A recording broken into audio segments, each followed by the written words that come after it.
Observe your emotions without reacting. You feel something, and immediately, you act on it. Anger, frustration, anxiety. It rises, and without noticing, it takes control of your behavior. That is where emotional instability begins. From a psychological perspective, emotions are automatic signals. They are fast interpretations your brain creates to respond to situations. But they are not commands. The problem is that most people treat them as if they were. You feel something, and you assume it is correct. You react without questioning it. And over time, that pattern becomes automatic.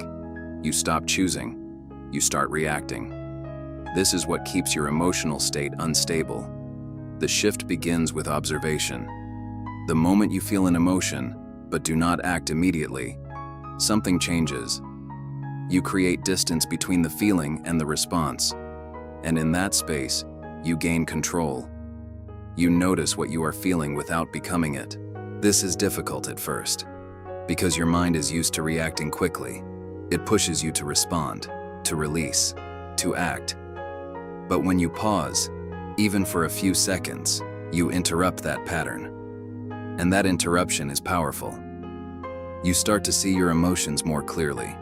You recognize patterns, triggers, situations that affect you in specific ways. And once you see them, they stop being automatic. They become manageable. This does not mean you stop feeling. It means you stop being controlled by what you feel. Because emotional strength is not about suppressing emotions. It is about not letting them decide your actions. And once you learn to observe before reacting, your entire mindset begins to stabilize. Control your internal dialogue. You are constantly talking to yourself, interpreting situations, judging your actions, predicting outcomes, and most of the time, you are not even aware of it. But that voice is shaping your emotions. From a psychological perspective, your internal dialogue influences how you feel more than the situation itself. The event happens, but the meaning you give to it comes from what you tell yourself, and that meaning creates the emotion. If your internal dialogue is negative, critical, or exaggerated, your emotional state follows that pattern. Small problems feel bigger, mistakes feel heavier, uncertainty turns into anxiety, not because of what happened, but because of how you interpreted it. Most people never question this. They accept their thoughts as truth. They assume that what they say to themselves is accurate, and because of that, they reinforce emotional instability. This is where control begins. You start observing what you are telling yourself, noticing the tone, the patterns, the assumptions. And once you see it clearly, you can change it. You can replace exaggeration with precision. Instead of saying, "This is terrible," you say, "This is difficult, but manageable." Instead of, "I can't do this," you say, "I don't know how yet." This is not about forcing positivity. It is about accuracy. When your internal dialogue becomes more controlled, your emotional response changes. You stop amplifying situations unnecessarily. You start responding based on what is real, not what feels overwhelming. And that creates stability, because your emotions are no longer being driven by uncontrolled thoughts. They are being guided by intentional ones. And once you control that voice, you start controlling how you feel. Pause before every reaction. You react too fast. Something happens, and before you even process it, you respond. You speak, you act, you express emotion.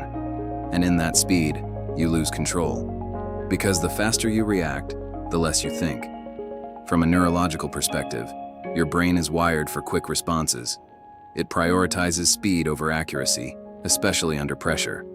But that speed often leads to impulsive decisions, and impulsive decisions create unstable emotions. The pause changes that. When you delay your reaction, even for a few seconds, you interrupt the automatic process. You give your mind time to move from impulse to awareness. And that shift is critical. Instead of reacting emotionally, you begin to evaluate. You ask yourself, what is actually happening? What matters? What response makes sense? This creates control. Most people skip this step. They act immediately and then deal with the consequences later. They say things they regret, make decisions they would not make with clarity, and reinforce patterns they do not want. The pause prevents that. It does not remove emotion, but it places it under observation. You still feel, but you do not act blindly. This is where emotional discipline begins, not in controlling what you feel, but in controlling when you respond. Because time creates clarity. The more you practice this, the stronger it becomes. What once felt like an automatic reaction becomes a conscious decision, and over time, your behavior changes. You become more precise, more controlled, more stable, because you are no longer reacting in the moment. You are choosing in it. Accept what you can't control. You try to control everything: outcomes, people, situations, timing. And when things do not go as expected, frustration takes over, because you believe it should have been different. But not everything is under your control. From a psychological perspective, resistance to reality creates emotional tension. The more you fight what has already happened, the more unstable your state becomes. You replay situations, question outcomes, and hold on to what you cannot change. And that drains you. Acceptance changes that, not as resignation, but as clarity. You recognize what is outside your control and stop trying to force it. You stop wasting energy on outcomes that are already defined.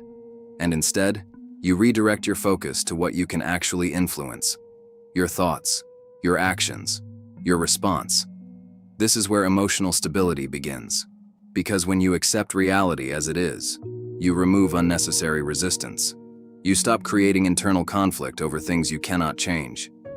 Most people misunderstand this. They think acceptance means giving up. It does not. It means being precise about where your control exists. You still act, you still aim, you still improve. But you do not depend on the result to stay stable. This creates balance. You engage with the world without being controlled by it. And once you develop that, your emotions stop fluctuating with every change around you.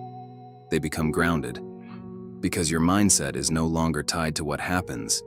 It is tied to how you respond. Reframe negative situations. You see something go wrong and immediately label it as bad. A mistake, a delay, a problem. And that label shapes how you feel and how you respond. But that label is not fixed. From a psychological perspective, your brain assigns meaning quickly, but not always accurately.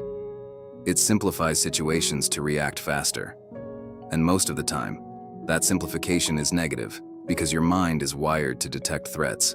So you interpret situations in a way that amplifies stress.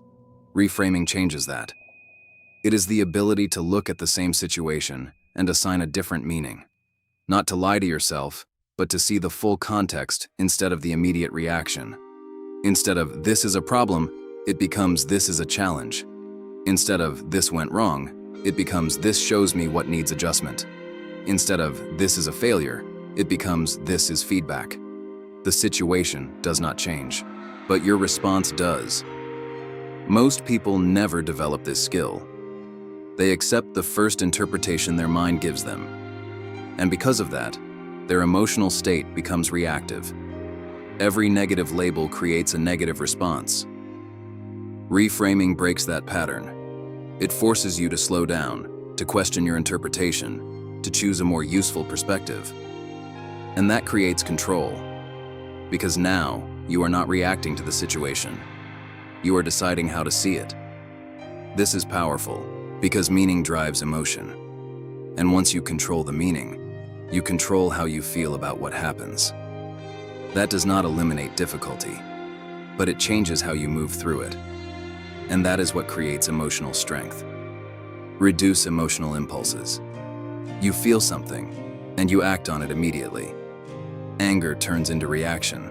Frustration turns into words. Anxiety turns into avoidance. And in that speed, you lose control. Because impulse is fast. From a neurological perspective, impulses are automatic responses driven by emotional triggers. They bypass deeper thinking and push you toward immediate action. That is useful for survival, but not for stability. When you act on impulse, you are not choosing. You are reacting. And repeated reactions create patterns. Most people live in this cycle. They feel, they react, they deal with consequences later. And over time, this reinforces emotional instability. The same triggers lead to the same outcomes again and again. Reducing impulses changes that. It starts with awareness. You notice the urge before you act on it. The moment of tension, the pressure to respond, the push to react quickly. And instead of following it, you hold it, even briefly. That pause weakens the impulse. It gives your mind time to engage, to evaluate, to think, to choose. And in that moment, the reaction becomes optional. This is where control develops, not by eliminating emotion, but by not letting it turn into automatic action. The more you practice this, the stronger it becomes. Impulses still appear, but they lose intensity. They stop controlling your behavior. You start deciding what to do instead of being driven by what you feel. And that creates stability, because your actions are no longer dictated by temporary emotional states. They are guided by awareness. And once you reach that point, your mindset becomes more controlled, more precise, and more resilient. Practice daily self-awareness. You go through your day without noticing how you think, how you react, how you feel, and because you are not aware, you repeat the same patterns. That is what keeps your emotional state unstable. From a psychological perspective, self-awareness is what allows change. Without it, your behavior stays automatic. You react the same way, interpret situations the same way, and reinforce the same emotional responses.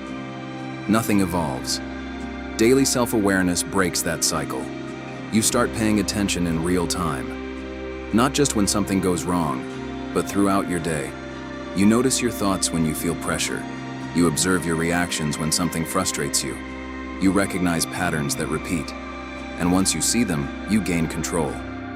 Because awareness creates choice. You begin to understand what triggers your emotions, what amplifies them, what stabilizes them. And with that understanding, you can adjust your response. Most people skip this. They only reflect after something happens, after they react, after they lose control, after the situation passes. But by then, the pattern has already played out. Daily awareness changes the timing. You observe before the reaction is complete. You catch the process while it is happening, and that allows you to interrupt it. This is how emotional control is built. Not in isolated moments, but in consistent observation. Small adjustments, repeated over time, create stability. You refine how you think, how you respond, how you handle situations, and slowly, your emotional patterns change. Because you are no longer operating unconsciously, you are paying attention. And that attention is what allows you to evolve. Detach from external validation. You feel good when you are approved, and you feel unstable when you are not. Praise lifts you, criticism shakes you, silence makes you question yourself. That is dependence. From a psychological perspective, when your emotional state depends on external validation, you lose internal stability. Your mindset fluctuates based on how others respond, not on what you actually know or control, and that creates inconsistency. You adjust your behavior to be accepted. You hesitate when approval is uncertain. You feel confident only when it is confirmed from outside. But that confidence is fragile, because it is not yours. Detachment changes that. It does not mean ignoring people or rejecting feedback. It means not depending on it to define how you feel or how you act. You listen, you observe, but you decide. Your emotional state is no longer controlled by opinions, reactions, or external signals. It is grounded in your own understanding. Most people struggle with this because validation feels good. It creates certainty, reassurance, a sense of direction. But that direction is unstable because it can change at any moment. When you detach, something shifts. You stop chasing approval and start focusing on clarity. You act based on what you believe is right, not on what will be accepted. And that creates strength. Because now your emotions are not constantly influenced by external factors. They become stable. You can receive criticism without collapsing. You can act without needing confirmation. You can continue even when no one is watching. And that is real control. Because your mindset is no longer dependent on others, it is directed by you. Build emotional discipline through repetition. You want to feel in control, but control is not created in one moment. It is built through repetition. From a neurological perspective, your emotional responses are patterns. The more you react in a certain way, the more your brain reinforces that pathway. Over time, it becomes automatic. That is why you react the same way to the same triggers. Because you trained yourself to. Most people try to change this with intensity. They decide to control themselves, stay calm, react differently, and for a moment it works. Then they go back. Because one decision does not override a pattern built over time. Repetition does. Every time you pause instead of reacting, you weaken the old pattern. Every time you observe instead of impulsively acting, you reinforce a new one. At first, it feels forced, unnatural, difficult. But that is because the old pattern is stronger. With repetition, that changes. The new response becomes easier, more automatic, more stable. What once required effort starts to feel natural, and your emotional state becomes consistent. This is how discipline is built, not through a single action, but through continuous practice. Most people stop too early. They try, do not see immediate change, and assume it is not working. But emotional patterns take time to shift. They require consistent reinforcement. If you stay, it works, because your brain adapts to what you repeat. And once the new pattern is established, your emotional control is no longer something you force. It becomes part of who you are. That is the shift, from reacting automatically to responding intentionally. And that is what transforms your emotional mindset.